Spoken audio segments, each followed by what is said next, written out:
Welcome to E-commerce with Coffee, a podcast powered by Amber Engine, where we share e-com secrets for brands over your favorite brew. We start with the caffeine and then leap enthusiastically into behind-the-scenes e-com insights that led to the success of our guests. I'm Nate Svoboda, and I'm about to serve you up the best. Let's get started.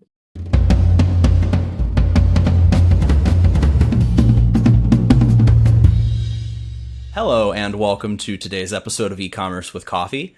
In this conversation, we get to speak with Jason Greenwood. He is the founder and lead consultant at Greenwood Consulting, which is a B2B and direct-to-consumer e-com advisory and consulting firm that help businesses navigate their digital transformation, right? And that's exactly what we're going to be chatting about today. Just those things, digital transformation and how brands should be thinking about their own journey. So Jason, welcome to the show. Thanks very much for having me, Nate. It's awesome to be here, and yeah, I knew obviously about that we were going to have this for a couple of weeks now, and was really looking forward to it. So I'm glad to be here. No, absolutely. So first things first, you're a busy guy. Are you a coffee drinker at all? Where does the energy come from? No coffee for me. I actually don't do hot drinks at all. I occasionally maybe will have the odd hot chocolate here and there, but I'm a cold drinks guy and primarily bourbon and kombucha. So yeah, I know those seem like total opposite ends of the spectrum there. One's kind of healthy and one's kind of not. So, but we all have our vices. So I love a good bourbon and I love a good kombucha. So when it comes to cold drinks, it's usually lots of water and kombucha. And then when I'm looking to have a little bit of libation, then it's bourbon. Well, hey, you got to have balance in life, right? Exactly. All work and no play Cool. makes Jason a very dull boy. Exactly. That's it. Yep. There we go. I love that. So, give us, before we dive into the meat of our content, can you give us a high level overview? Who are Greenwood Consulting? Tell us, how does your team partner with the clients that you work with? Yeah, so I guess it starts really with my background, and I've been in digital for over 20 years, specifically in e-com, and I've owned my own e-commerce pure play. I've worked agency land for several agencies. Most recently, before starting my consultancy, I was director of solutions for a mid-sized e-commerce development agency based here in ANZ with offices in Auckland and Sydney, and basically I was leading the solution practice within that agency. And then decided really I wanted to go out on my own. I wanted to do my own thing. I saw a gap in the market, particularly once COVID hit. I really saw a very large gap in the market for digital skills and really a dearth of digital skills given the amount of digital transformation that was happening in the marketplace broadly, prompted by COVID, and where us in the industry, we had to kind of almost at times drag clients kicking and screaming towards digital transformation. We now had, the tables were turned, and we had industry coming to us as people who had been working in the industry for many years saying, hey, we need to do this. We need to do this yesterday. We need to re-platform. We need to integrate our systems. We need to upgrade our systems. We need to do all these things. We need to digitalize all of our processes because we can't go out and see customers, and there was just a lot of rapid change that happened in our industry prompted by COVID, and some of it was good, some of it was bad, but it was all happening pretty fast. And so really that's why I went out and started my own consultancy, because when I was working particularly in the merchant space, I didn't really see anybody doing what we do the way that we do it through two lenses. One is we call ourselves an e-commerce consultancy, but we consult across the whole of the commerce stack. So whether that be ERP, CRM, PIM, CDP, marketing automation, warehouse management, order management, inventory management, system integration across all systems. So we really consult across the whole of the commerce stack because you have to look at the commerce stack holistically nowadays. Because an e-commerce website on its own that doesn't talk to any other business systems is probably worse than no e-commerce website at all. If you've got no systems integration, if you've got no automation, then you're really going to be chasing your tail largely, and you're not going to be able to efficiently, quickly, and inexpensively onboard new digital channels into your business unless you have a channel agnostic business stack.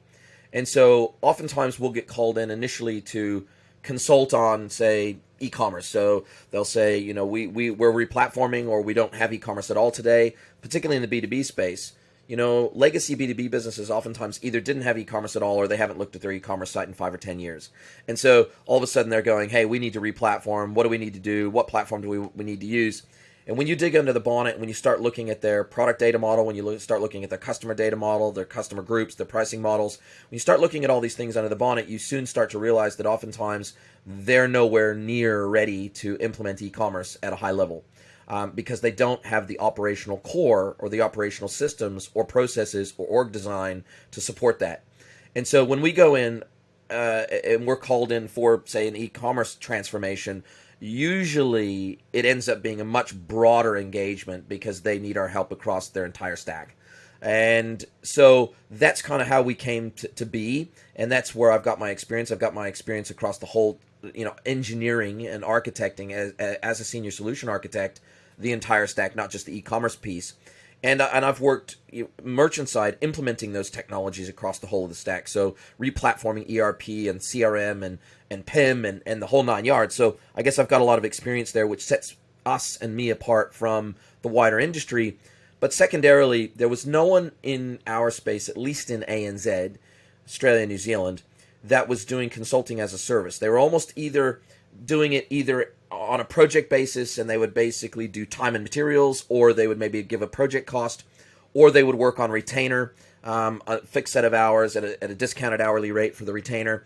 But no one was doing what we did, which is to create consulting as a service, fixed price, all you can eat, fair use policy applies, and that's it.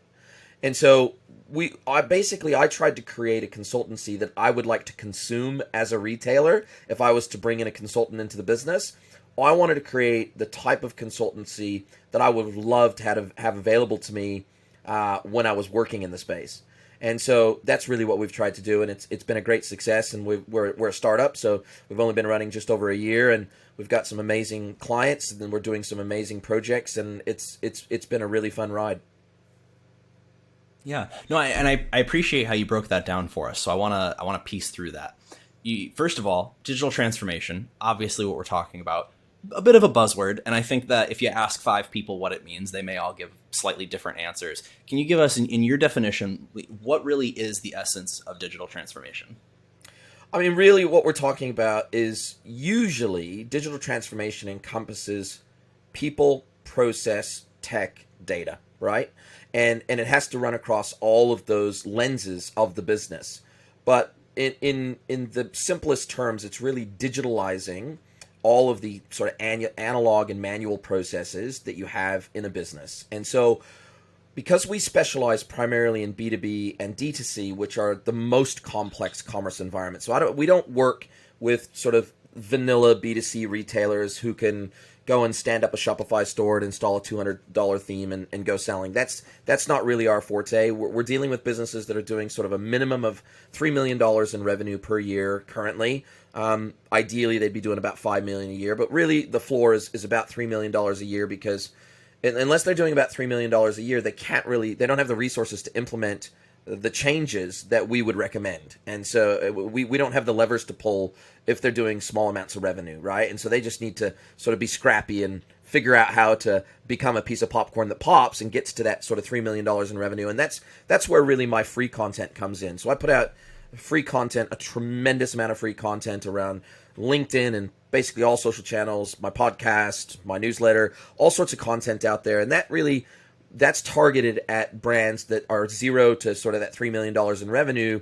And then once they've got to that level and they've figured out product market fit and the services that they want to offer, then we can help them level up to 3 to 300 million, And so, but because we specialize in B2B and D2C in really complex commerce environments, oftentimes with B2B, they will be a business that has been built on the concept of, say, field sales reps, SDRs, BDMs, lots of in-person business, maybe even B2B retail stores and a retail presence of some variety. But it's still predicated very much on that human sales connection.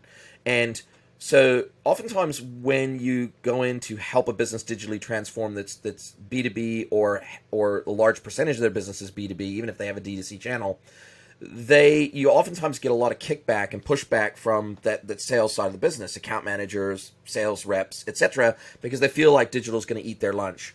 But what I try to help them understand and how I get them on board with that journey is to say, well, I don't know a single salesperson, I don't know a single sales rep or account manager that likes admin. And so what we're trying to do is we're trying to take away the pain of the operational side of the business to where you're not having to manually key orders into an ERP. You're not having to physically go and meet with a client necessarily to complete that order. But we're secondarily freeing you up to actually focus on the relationship component of your work. And then from there, from a reordering perspective, at the very least, it can move to a self-service e-commerce model. So you go out and you arrange the commercials with the customer, you set up their price lists or their price group that they fall into, you negotiate all of the trading rules and the trading agreements, you make sure that they're being serviced at an ultra high level and getting that personalized level of service. But when it comes to actually executing the transaction, we're going to enable that either through EDI and or e-commerce. And so what we're trying to do is we're trying to help businesses understand that digital is not a threat, it's an opportunity. And sometimes it's just helping to paint that picture for them and helping them to plot their journey from their current state to that future state. And that's not going to happen overnight, right? In some instances, legacy businesses are so legacy that it's going to take 12, 24, 36 months to do the bulk of the transformation work, to digitalize all the manual processes and double handling that's happening in the business today. So that's really, that's a long answer to a short question. But the reality is that digital transformation is converting a lot of manual, non-automated, not integrated processes that are analog processes into digital equivalents and translating them into digital equivalents, usually enabled and assisted through e-commerce. Okay. And I appreciate how you broke that down. It's interesting, right? From what I've heard, there's a mixture, there's a change in terms of the company wants to be more scalable, they want to be more efficient, they want their operations to improve, but there's also drive from the consumer side, right? I mean, if we think about, how we as consumers over the past decade have been able to go to Amazon and buy something by just hitting add to cart, right? B2B buyers want that now. They don't want to go to a page where there's just a list of product numbers and, you have to call in to get a quote, right? They want to be able to have that seamless online shopping experience similar to what they can expect from, a consumer experience like buying on Amazon. Is that in line with what you've been experiencing? Yeah, I mean, look, that is one of the key drivers of this demand and explosion in B2B and D2C e-commerce over the last few years is the fact that we now have, millennials, Gen Z, we've got all these people that are doing B2C e-commerce in their daily life, and then they all of a sudden have to move into this legacy, antiquated dinosaur system in their day job when they have to go and procure products as a B2B customer, and there's an extreme disconnect between those two experiences. And it's not just the customer missing out, it's also the merchant missing out because and this shocks a lot of B2B merchants because they haven't kept their finger on the pulse of what's been happening in B2C over the last decade. B2C and omni-channel e-commerce has matured extremely rapidly. When we look at personalization, when we look at promo capability, when we look at CDP technology, when we look at payment technology, when we look at a lot of these technologies that enable B2C businesses to scale and to service customers on a very one-to-one granular basis and personalize the experience on a very one-to-one granular basis and market on a one-to-one basis to their customers, that technology is very mature now, from search and merch technology to loyalty technology to all of the supporting and underlying technology that drives that through a website. And even the channels of selling, even the channels of marketing are very mature, right? And they're very well known and they're very well understood. And so when you go into a B2B business and you start telling them what's possible using lots of off-the-shelf software and lots of off-the-shelf technology that's relatively plug and play with some core systems integration, it blows their minds because they're just not aware of what's been happening in the B2C space, that most of that, a huge percentage of that, translates seamlessly and easily into the B2B space. And when you start telling them, their eyes light up when you help them understand what's possible with modern digital technology, and They just had no idea. They just literally had no idea what existed in the marketplace. Yeah. What I want to do now, because we obviously we broke it down to people, processes, technology, and data, right? I kind of want to go through those one by one. Yep. In terms of the brands and the companies that you and your teams have supported, what are some of the shifts you've had to consult them through when it comes to aligning the people in their organization? Yeah, oftentimes, particularly in B2B, if they're not doing e-commerce at all currently, which is often the case with B2B, or they really have just sort of left that technology sitting in a corner for years and it just kind of ticks away. And some of the people do, some of their customers do a little bit of B2B e-commerce self-service, but the vast majority of them would, send an email with a spreadsheet attached with a PO, that kind of thing, right? And so, or they would, call and request a quote, and they would get emailed a quote, and they would accept the quote, and then the order would be manually keyed directly into an ERP system, which would generate an invoice and a statement and all that sort of stuff. So when we go in, one of the things I see is a severe lack of digital capability in a business. And so that doesn't necessarily mean that the resources that are in the business have no knowledge or understanding of e-commerce. It just means that they're deployed in other roles. And so one of the first things we have to do is we have to start understanding what is the organizational structure of a business today. What resources do they have in the business that could potentially be redeployed or co-deployed against some of these digital initiatives in the business?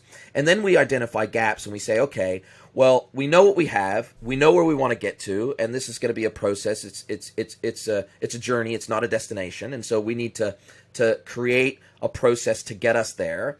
And because 99% of those businesses, they don't need dev resources in-house. So what I do is I get them usually to a place where I will help them develop what's known as a BRD, right? A business requirements document for whatever tech or whatever process they're looking to digitalize. And then I help them do search and select for technology and search and select for partners to deliver on that delivery of that technology.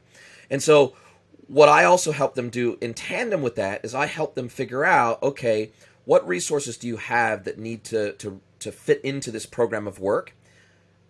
What resources do you not have that perhaps you need to bring in?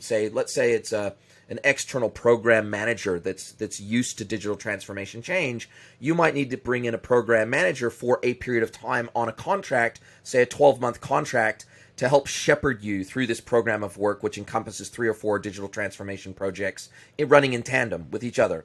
Or it's redeploying those internal resources, or it's bringing in an additional part-timer. Maybe it's something as simple as I'm going to bring in an e-commerce manager that has experience across, at least 1 or 2 digital transformation projects in their past.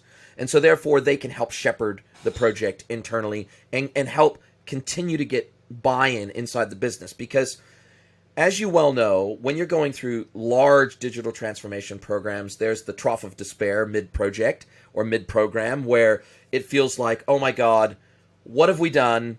This feels overwhelming. It feels like we're never going to get through this. It feels like we're never going to get live. It feels like we are boiling the ocean. It feels like this is so much change. And no matter how progressive an organization is, there's always going to be people inside the organization that are somewhat resistant to change, because change is scary. Change can be threatening. Change can be very disruptive. And so really, when we talk about people, it's really about identifying who's on board for the ride and what supplemental resources, whether external or internal, do we need to bring in to make this happen.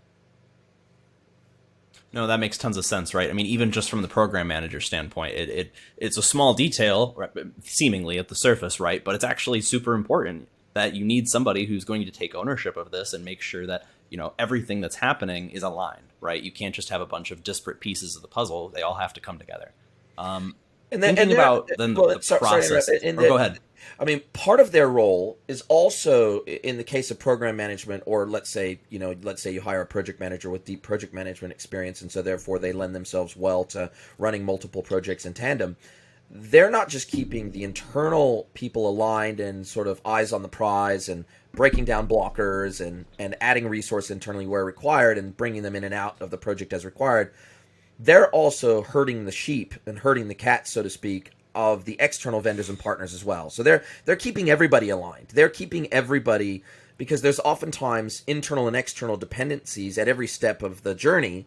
And so it's making sure that all of those dependencies are understood, that they're known, and that they're shared. And really, that's the benefit of having a program manager.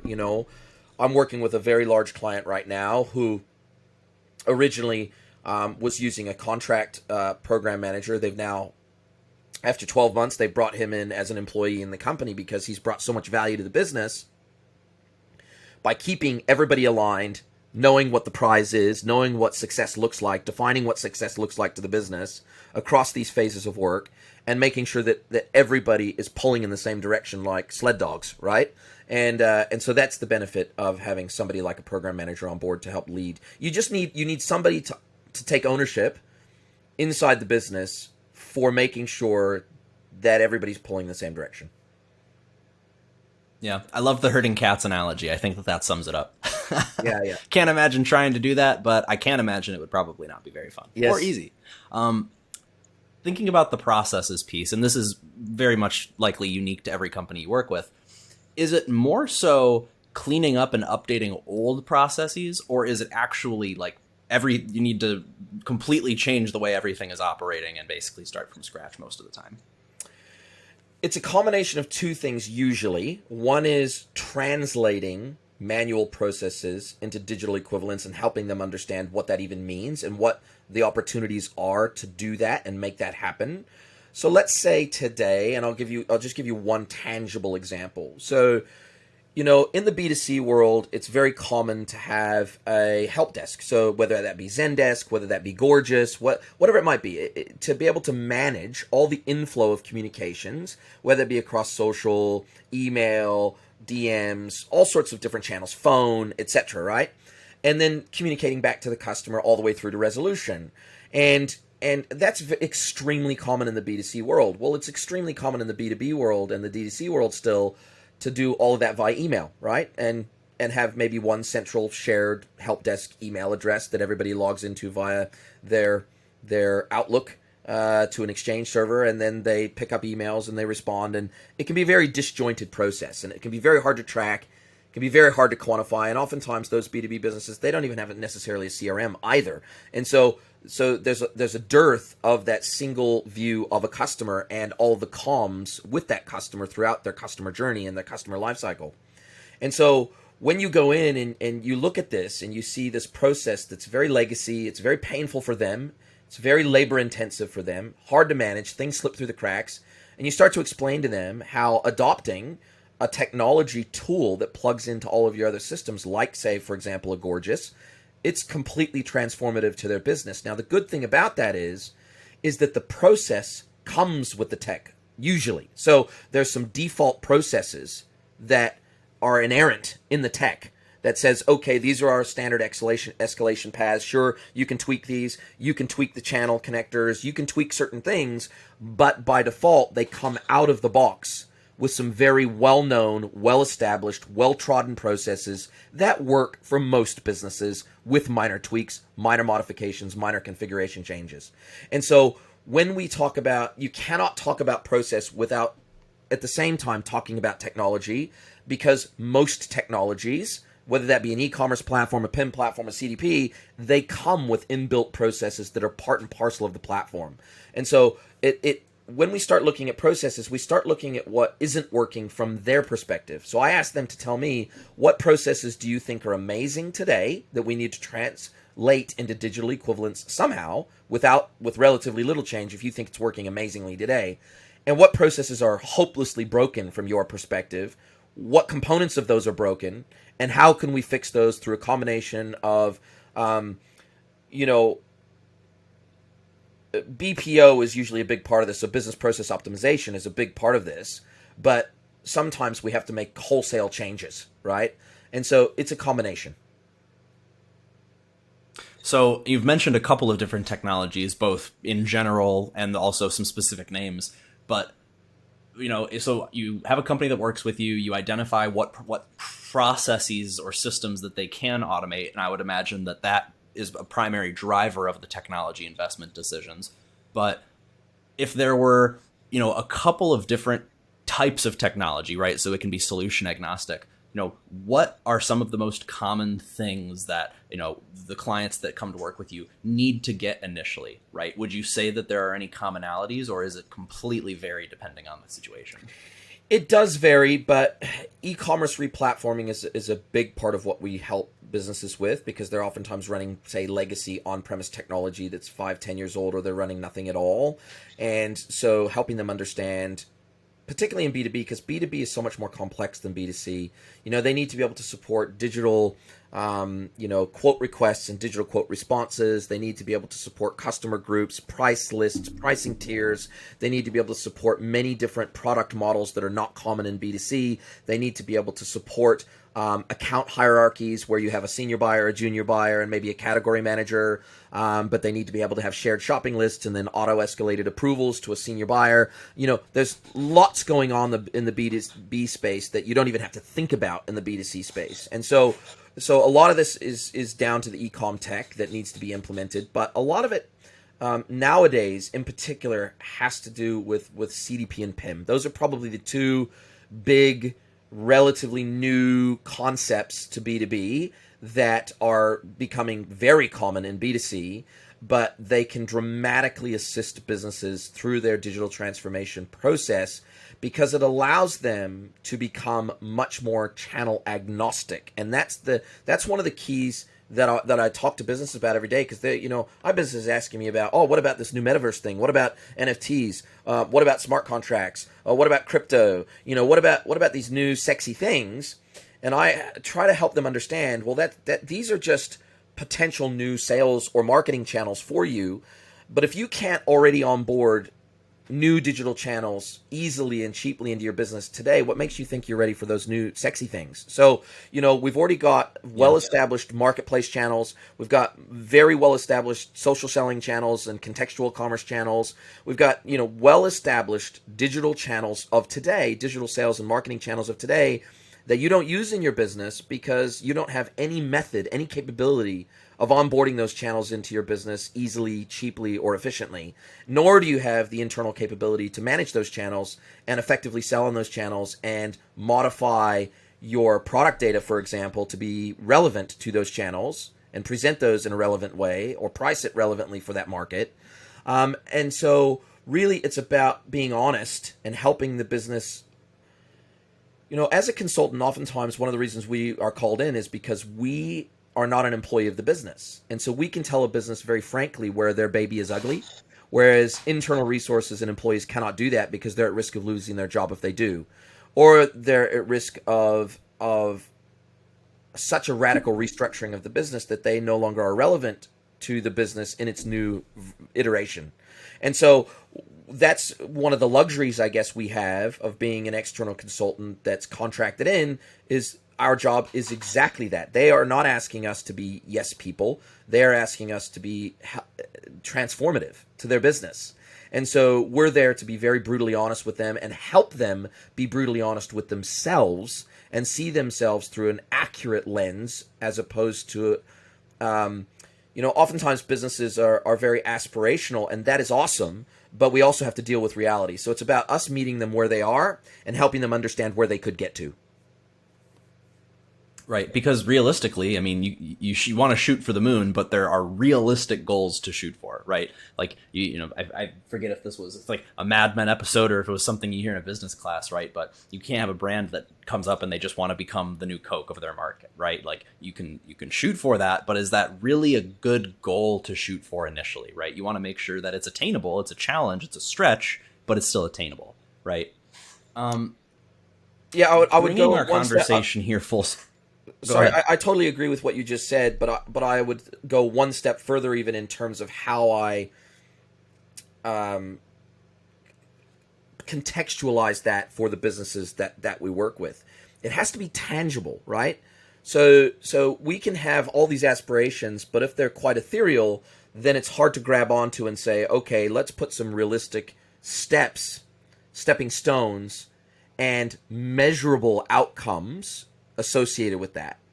And only when you create a pathway that has something tangible and anchored in reality associated with it can you measure. And you can't achieve what you can't measure. And so to me, that's really what we're talking about here, is creating some tangible outcomes that everyone in the business can agree are important tangible outcomes for the business to achieve.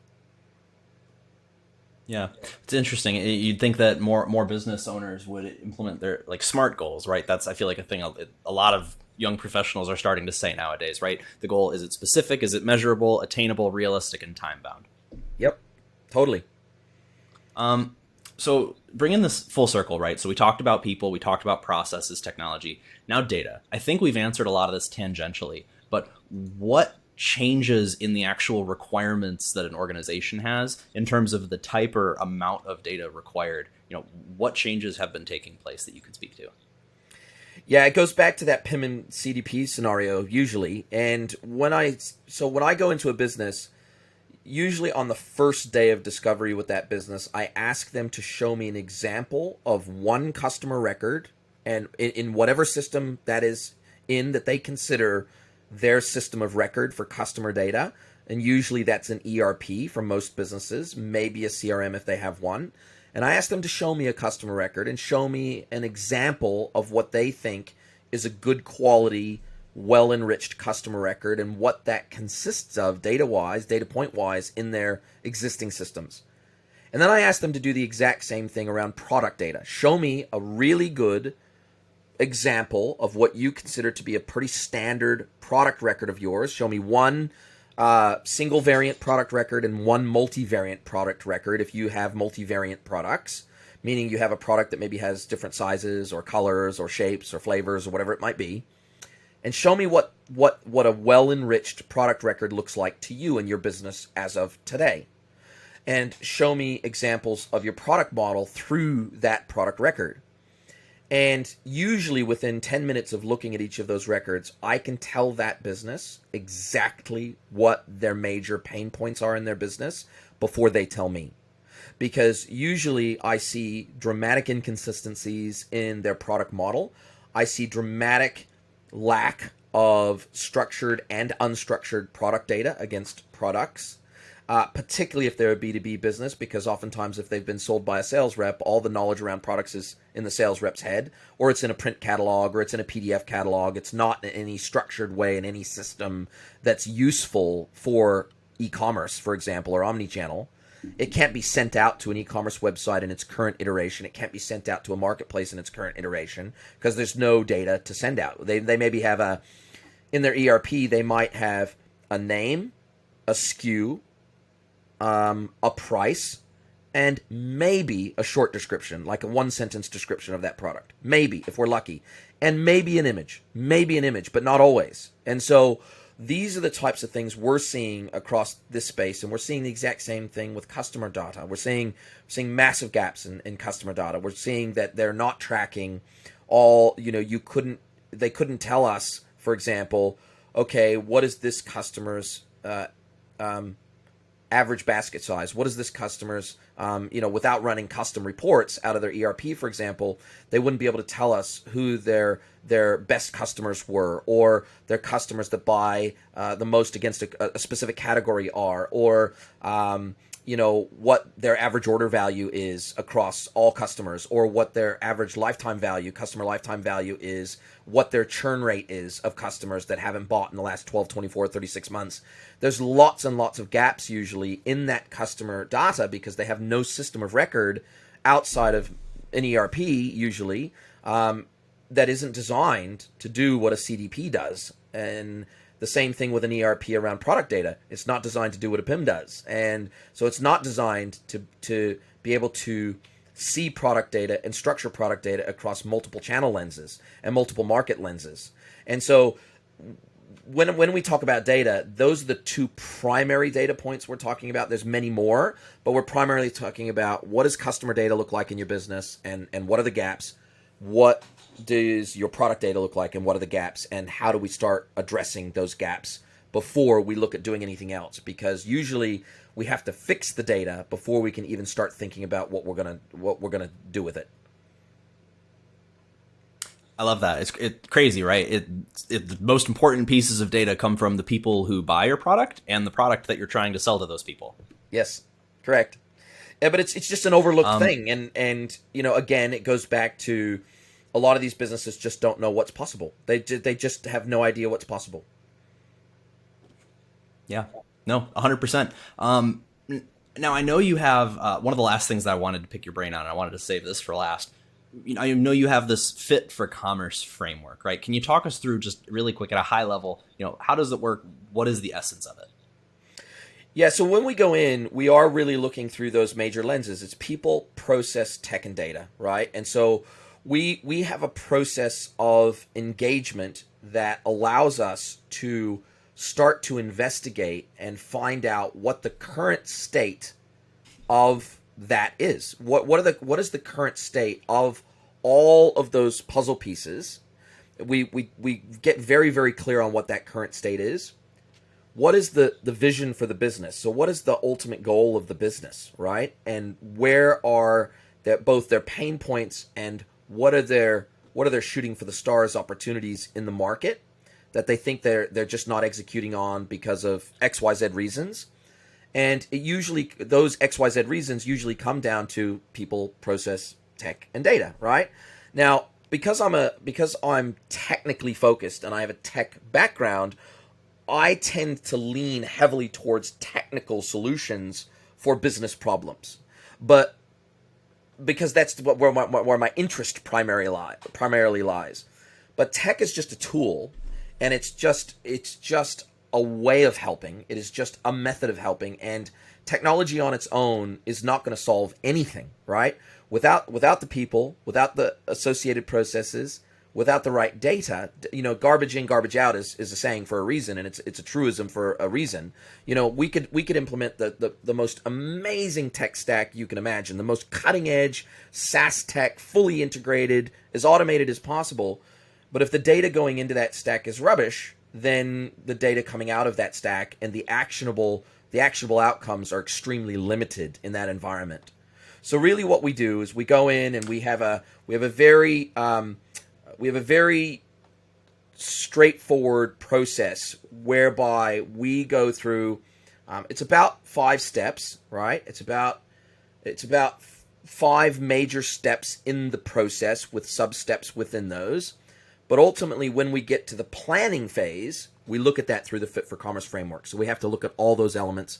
So we meet the customer where they are. We identify where they are, because oftentimes they don't even know where they are in the scheme, right? All the way from very digitally mature, all the way to digital laggards. They actually don't know where they are on that spectrum. So it's about helping them understand where they are on that spectrum, and then systematically plugging those gaps in those 4 or 5 areas to get them to a place where they're, if we want to really move them to a place where they might not become a digital leader in 12 or 24 months, but we just want to move them off the digital laggard peg is really what we're trying to do.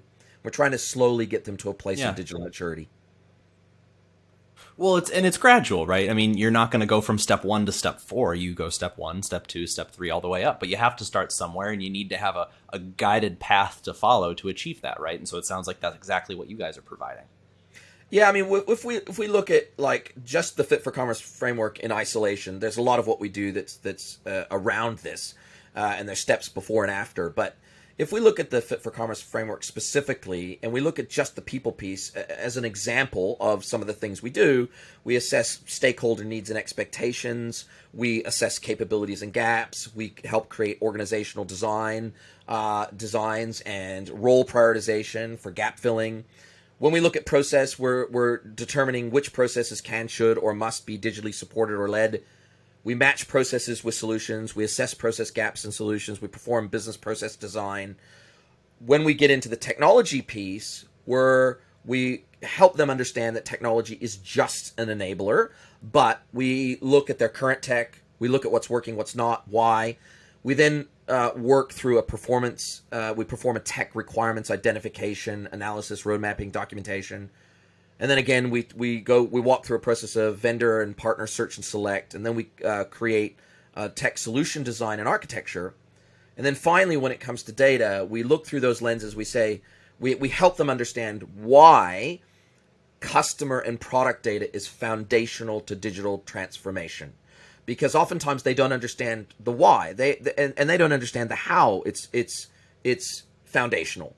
So we then start looking at what are their data platform requirements? What do they have already? If they've got a CRM already, okay, does that CRM, for example, have modules or capabilities that haven't been turned on yet that would effectively act as a CDP for their business?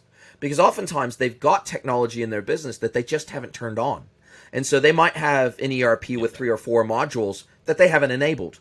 They might have an e-commerce platform that, in the short term at least, by turning on 2 or 3 pieces of functionality in that e-commerce platform, it might serve them well for the next 12 months. And they don't need to think about that for 12 months.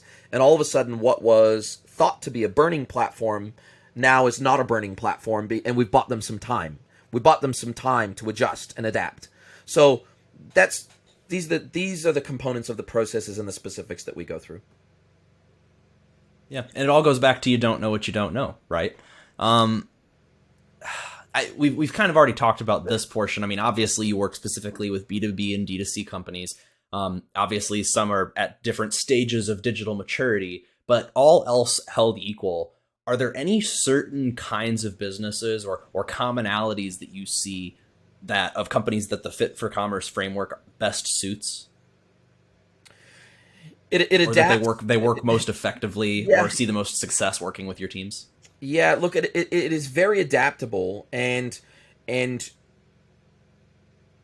even works across businesses that are productizing services. And we're seeing that a lot in the B2B space. I work with a waste company in Ireland at the moment, and they are effectively a marketplace of waste services, all enabled by tech. And so when you buy a waste service through them, they are integrated with service providers all over Ireland. So they don't own any, they're almost like Uber, right? They don't own any of the infrastructure. They don't own any of the trucks. They don't employ any drivers. They don't have any of that stuff. They're like an intermediary. Yeah, they're an intermediary that's enabled by tech. And so they're creating a productized front-end e-commerce experience that it's hyper complex to build, but it is what we're trying to do is we're trying to create a stupidly simple front-end experience for the customer.